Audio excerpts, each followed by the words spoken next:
Hello students, आप YouTube पे channel देख रहे हैं कैटलिस्ट केमिस्ट्री।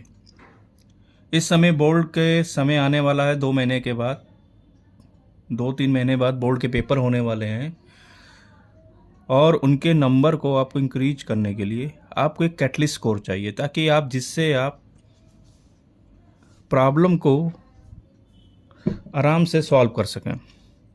उसी सीरीज में मेन का पेपर होगा, नीट का पेपर होगा, तो उससे पहले सिंपल से सिंपल प्रॉब्लम डिस्कस कर रहे हैं। मैं chemistry bye as sir.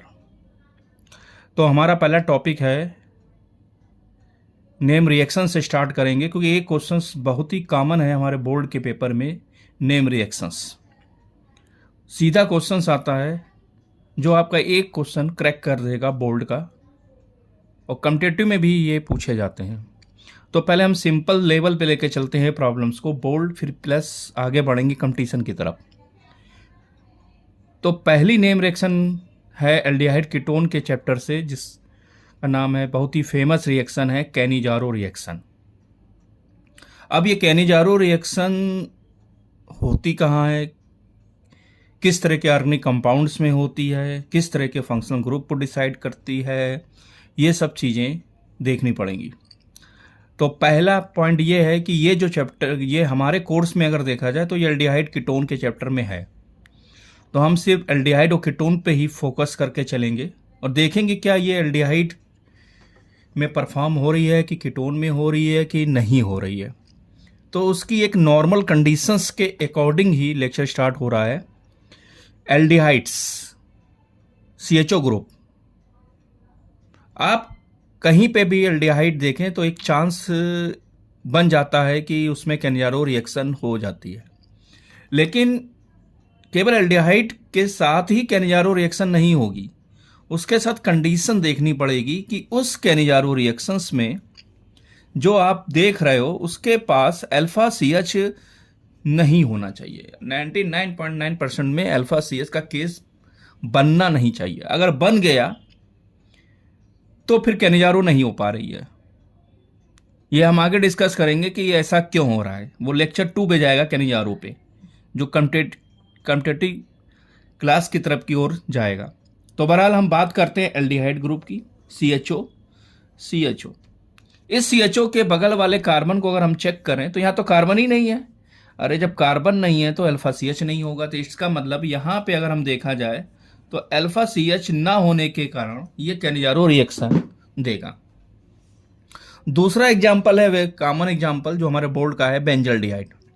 Benzaldehyde भी कैनिजारो नहीं देगा क्योंकि इस C के साथ डबल सिंगल होगा और कार्बन की वैलेंसी जो है वो बिना H के सेटिस्फाई हो रही है। तो इसका मतलब यहाँ भी अल्फा CH नहीं है। इस कंपाउंड में अगर हम चेक करें तो इस कंपाउंड में भी अल्फा CH नहीं है। इसका मतलब ये कैनिजारो रिएक्शन देंगे। एक आपसे क्वेश्चन यही पूछ लिया जाएगा कि कौन सा कंपाउंड कैनिजारो देगा कि नहीं देगा। अब हम ये दूसरा एल्डिहाइड लेते हैं, इस एल्डिहाइड के पास अल्फा CH अवेलेबल है, इसका मतलब ये कैनिजारो किसी भी हाल में नहीं देगा। अब एसीटोन के केस में देखें, अगर हम नॉर्मल कंडीशन को ही अप्लाई करते हैं तो यहाँ अल्फा CH आ जाता है, इसका मतलब कैनिजारो नहीं देगा। फिर बात आती है, कैनिजारो भी एक तरह की एडिशन रिएक्शंस की तरफ ले जाती है, न्यूक्लियोफिलिक। और आपको पता होना चाहिए कि एल्डिहाइड और कीटोन में मोर रिएक्टिव होता है एल्डिहाइड। तो बहरहाल कीटोन को तो रिएक्टिविटी के मामले में पीछे कर दिया एल्डिहाइड ने, तो एल्डिहाइड परफॉर्म कर रहा है और अल्फा CH ना होने के कारण। अब रिएक्शन को हम कैसे स्टार्ट करेंगे, कैसे हम लिखेंगे? तो अगर हम सिंपल नॉर्मल केस से देखें बिना मैकेनिज्म से, मैकेनिज्म सेकंड केस पे आएगी। अगर हम 2 मोल एल्डिहाइड ले लें और उसमें कंसंट्रेट NaOH या कंसंट्रेट KOH डाल दें या NaOH डाल दें। कभी कभी क्वेश्चन आ जाता है 50% करके आ जाता है, तो मतलब कंसंट्रेट। तो आपको ये ध्यान रखना है कि एक एल्डिहाइड को आप ऑक्सीडाइज करा दोगे और एक एल्डिहाइड को आप रिड्यूस करके अल्कोहल में कन्वर्ट कर दोगे। तो 2 एल्डिहाइड हैं, एक एल्डिहाइड को ऑक्सीडाइज कराओगे तो आपका COOH बनेगा, अब आप NaOH या KOH बेस लेके चल रहे हो इस रिएक्शन में, तो सीधी बात है, कॉमन सेंस की बात है, अगर एसिड और बेस अगल बगल मिल जाएंगे तो 100% रिएक्शन होगी। इस OH माइनस जो होगी, इसकी जो बेसिसिटी काम कर रही है, वो इस H प्लस को खींच लेगी, यानी सॉल्ट में कन्वर्ट कर देगी। यानी कहने का मतलब एल्डिहाइड ऑक्सीडाइज तो हो रहा है, लेकिन वो COOH फाइनल प्रोडक्ट ना देख के COONA दे रहा है। अब दूसरा एल्डिहाइड है हमारा पास, उसको हम रिड्यूस कराएंगे, रिड्यूस करा के हम CH2OH बना देंगे। तो कुल मिला के एक प्राइमरी अल्कोहल बन जाएगा और एक सॉल्ट ऑफ कार्बोक्सिलिक एसिड बन जाएगा।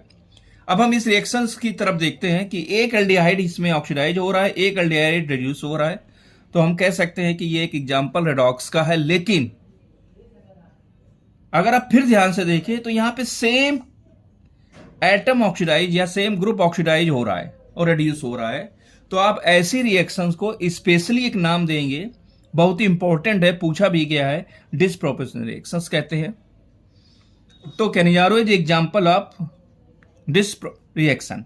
अब हम फॉर्मल्डिहाइड के 2 मोल ले लें तो उसमें सिंपल है, एक एल्डिहाइड को आपने ऑक्सीडाइज करा के HCOONA बना दिया, एक एल्डिहाइड को रिड्यूस करा के CH3OH बना दिया, क्योंकि CHO की जगह आपने CH2OH रख दिया तो CH3OH बन जाएगा, यानी मेथनॉल एंड सोडियम फॉर्मेट आपके प्रोडक्ट हो गए। अगर हम 2 मोल बेंजल्डिहाइड ले लें और कंसंट्रेट NaOH डाल दें तो बेंजीन पे COOH, बिकॉज CHO ऑक्सीडाइज हो जाएगा COOH में और फिर वो NaOH के साथ करके COONA बनाएगा एंड CHO रिड्यूस हो जाएगा बेंजील अल्कोहल में। अब ये बात आती है कि अगर हम सेम एल्डिहाइड लेंगे और सेम लेंगे तो कोई दिक्कत की बात नहीं है। क्यों? किसी को भी ऑक्सीडाइज करा तो रिड्यूस करो, क्योंकि दोनों की रिएक्टिविटी सेम है।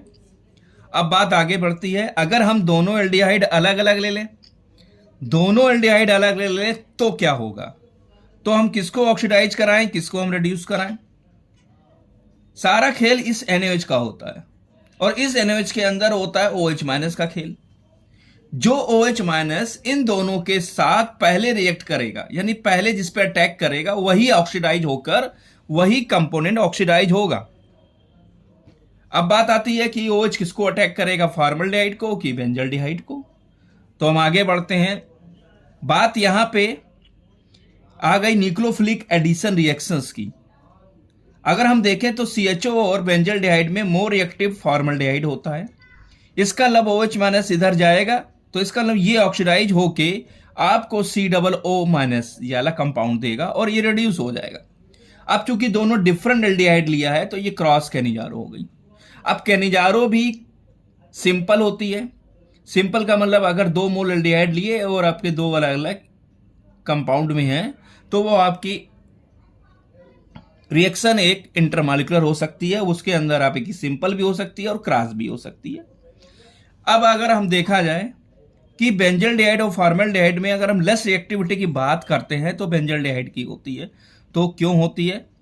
क्योंकि बात यहां पे ये हो रही है कि न्यूक्लियोफाइल जो अटैक कर रहा है वो कार्बोनिलिक कार्बन के पॉजिटिव चार्ज पे अटैक कर रहा है।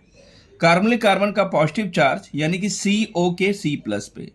अगर ये C+ यहीं रुका रहेगा तो न्यूक्लियोफाइल इसको देखेगा और इसी पे अटैक मार देगा ना वो इधर जाएगा ना उधर जाएगा। लेकिन समस्या क्या होगा, ये जो पॉजिटिव चार्ज है ये नहीं रुक रहा है यहाँ पे। तो अबे रुक क्यों नहीं रहा है ये?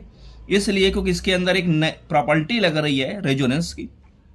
अब रेजोनेंस के चक्कर में जो पॉजिटिव चार्ज यहाँ लोकलाइज था वो जाके डिलोकलाइज होके वो इस केस में आ गया। अब जब वो इस केस में आ गया तो क्या होगा? तो ये होगा कि जब न्यूक्लियोफाइल यहां पे अटैक करेगा तो वो यहां पे पॉजिटिव चार्ज पाएगा नहीं।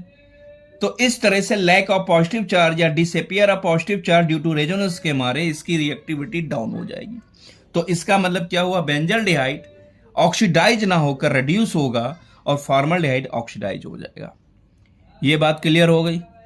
तो कैनिजारो रिएक्शंस क्या है? सिंपल है, ऑक्सीडेशन रिडक्शन की एक कंसेप्ट चल रही है, बिना अल्फा CH के चल रही है। स्पेशल नेम है डिसप्रोपोर्शन रिएक्शंस का है। कैनिजारो रिएक्शंस सिंपल और क्रॉस 2 तरह की चल रही है। दूसरा, अलग अलग ग्रुप होंगे अलग अलग कंपाउंड में तो इंटरमॉलिक्यूलर चलेगी। और फिर सेम कंपाउंड में 2 एल्डिहाइड हो जाएं और वहां पे कैनिजारो पार्टिसिपेट करे तो वो आपकी इंट्रामॉलिक्यूलर कैनिजारो रिएक्शन होगी। तो ये लेक्चर था आज का कैनिजारो। तो जहां तक ये समझ में आया होगा, क्योंकि ये बहुत इंपॉर्टेंट है, तो हम लोग पहला लेके चल रहे हैं, एक क्वेश्चन सॉल्व करने की कोशिश करेंगे नेम रिएक्शंस का। ऐसे ही हमारे पास तो हर एक वीडियो हम देते रहेंगे और आप सब्सक्राइब करेंगे, और आपकी अगर कोई भी क्यूरी हो, किसी तरह की प्रॉब्लम किसी टॉपिक पे हो, तो आप दे सकते हैं, हम आपकी वीडियो सॉल्व करके आपको आपके पास पहुंचा देंगे। तो आज का लेक्चर था कैनिजारो रिएक्शन।